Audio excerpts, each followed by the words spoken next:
Pontosan. Ja.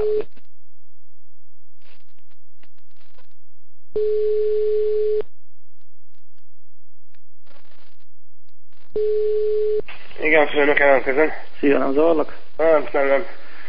Nagyon beteg a hangod. De elég lekapott a szar, de majd holnapra átmegy rajtam.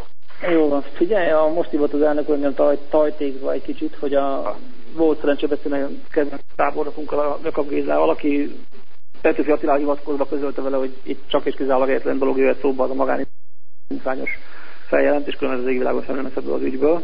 Hát igen, én voltam benne pénteken, és beszéltem Petőfi Attilával is, Krajnyák Péterrel és a helyettessel. Tehát törvényileg azt magyarázták meg, hogy nem akarnak ők semmiféle ártani az elnök úrnak, nem is kell megtudnia senkinek, de egy 2 sort muszáj lenne aláírni, hogy a nyílt eljárásban tudjanak támadni. Tehát alapfeltétel, tehát törvényileg ezt... De magyarázd meg, miért nem teheti az OTP bank igazgatója? Mert magánindítvány főnök.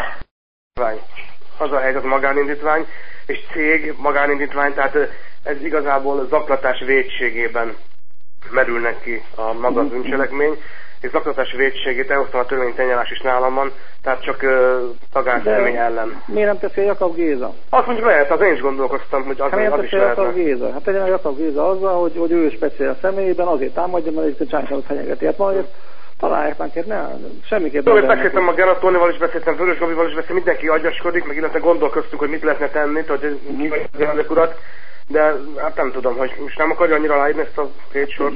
Most Jani, aláírnád szívesen? Parancs? Te aláírnád szívesen? Hát én az ő szemszögében azért nem jön szívesen, mert nem szeretnék nyilvánosság elé kerülni, de hát nem valószínű, hogy ez eddig nem került ki, tehát ez az Via Antali. Jó, de ha beviszik és kijön, és elkezd üvöltözni a médiákat, megveretett a Csányi Sándor, mert börtönbe csúszott a szemétláda.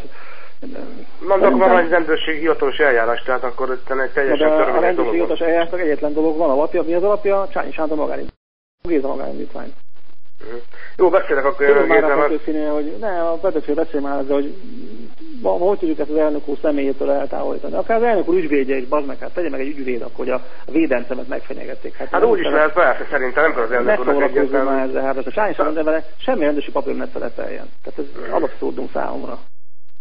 Miért kéne neki? Hát van egy védence, nem hajlandó megnevezni, ügyvéd úr tesz egy magány. De jó, szólok a bakolnak, azt tesz egy magánynyitványt ebben az egyik védence, aki szeret anonim maradni. Hát elmondja a rendőrség, tudom, a rendőrség, jön az első blikkes újságíró, és akkor na, és ki, miért kapták? Igazságcsáót elkapták és bevitték, és a Csányi volt, igen, ő tette a magánynyitványt.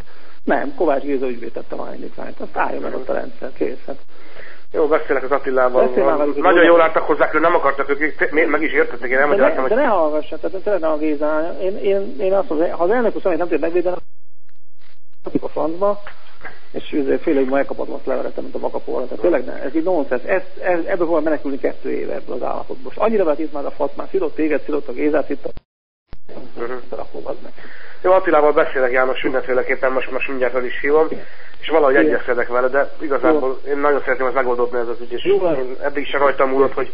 Tehetne ilyet, azon megtisztálom. Jó, oké. Ha tehet ilyet ügyvéd, nem tudom meghatalmazással, jó? Jó, mindjárt beszélek vele. Köszönöm, szia.